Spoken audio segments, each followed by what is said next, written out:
Okay, so before I begin this next part of the video, I just want to give you a heads up. When I'm going through this and explaining it, this is really exploring some ideas.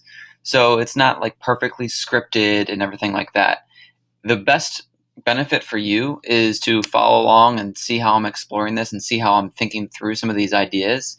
Because the goal really is to understand what a theorem or any sort of formula that we come up with or see in a book, like why it exists, right? So we're just trying to develop some understanding around it. So in this next part, it's going to switch and I'm going to explore some different things with transformations. And it's a little bit of a weird part. So I'm going to look at it in a couple different ways. I would recommend going to desmos.com and trying to copy some of the things I'm doing. So explore this for yourself. I can explain it, but it doesn't do enough for your learning for you to just listen to me explore. You should go and do this on your own. You can also do this on your phone. It's a free app. So go use it or explore other videos that have the same thing. All right, just a little preview. Good luck. All right, so we've already looked at what happens when we shift the whole graph up or down or left or right, and what happens there. We gain some intuition around that. Now we're going to look at what happens when we multiply the entire function by something, or if we multiply inside here by something, right? So let's just try some stuff out. So if we have f of x equals x squared, just a regular parabola, and then we want to multiply f of x times something. Let's say we multiply f of x times a, all right? So this new graph will be in orange, right? The original's in red, new graph will be in orange. And when a is 1, that's just 1 times f of x. I've heard some of my students say, oh, f of x, that's just a fancy way of saying y. Well yeah, right? So the output is f of x. So whatever you plug in for x, you get an output for the value. So let's say when x is 2, we're going to get an output of 4, right? So that's going to be the 0.24 on the graph. Fair enough. So if we do have an input of 1, we're going to get an output of 1, looks like. And I want to talk about what happens if I multiply the whole function by some number a.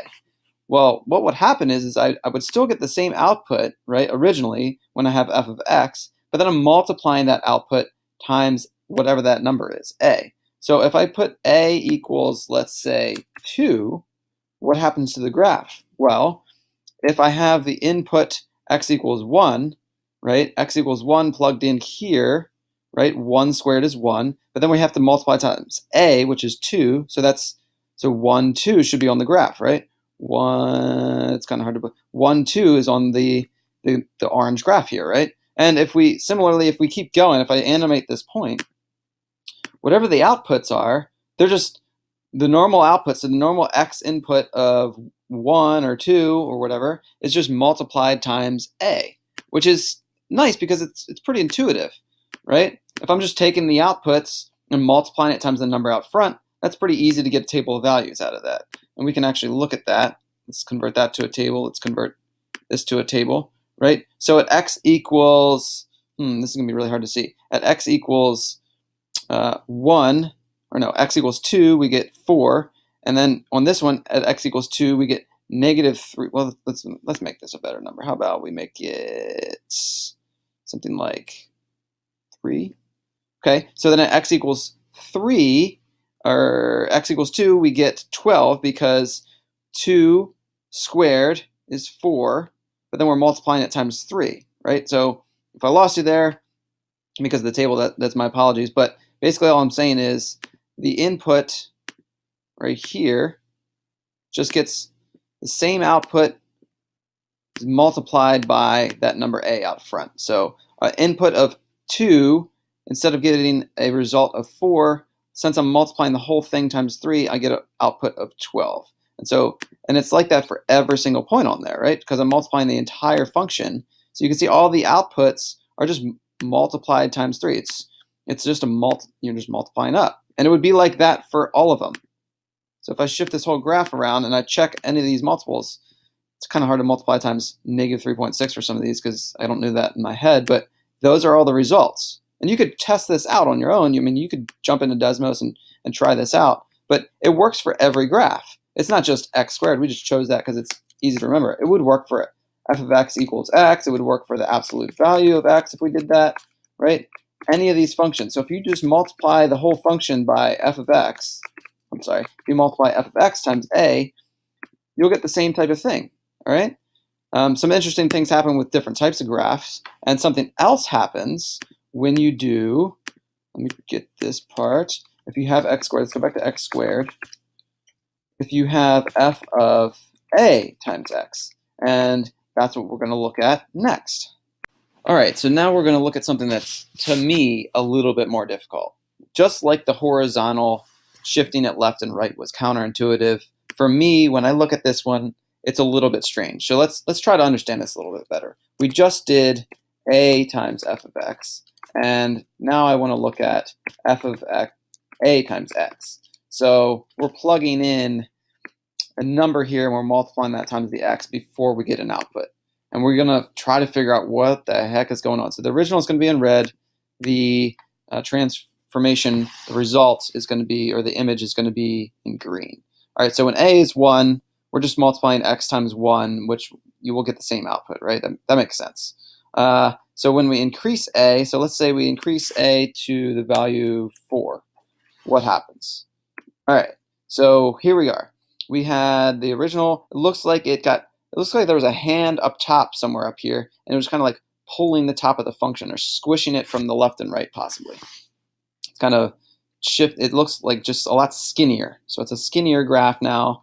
And so now I'd like to try to figure that out. Like, what is the relationship there between the inputs and the outputs? Like, what happened from x squared to this one? So I guess what happened was, if we plug in, so let's think about this. If we plugged in x equals 1, we would have normally gotten an output of 1, right? So at x equals 1, I guess if I zoom in here, we get an output of 1. And we talked about that in the last section, all right? However, if I'm doing the same thing now and I plug in x equals 1, I'm actually taking that 1 and multiplying it times this 4 here, and I'm calculating what happens at f of 4. And f of 4 on the original graph would be 4 squared, which is 16. So our output way up here on the green one should be 16 when x is 1. Let's see if we're about right. That looks, yeah, it looks like it's, if I'm on the graph there, 116. And we could check that using a table of values. So let's see. So let's convert this to a table. Let's convert that to a table. And let's start analyzing some things. So we're taking the x value, 1, right? And we multiply it times a to get the output.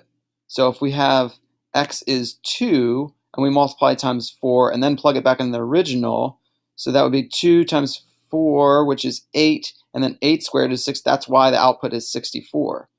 So that's why we're getting those outputs. It's almost like we're like accelerating the whole graph or something.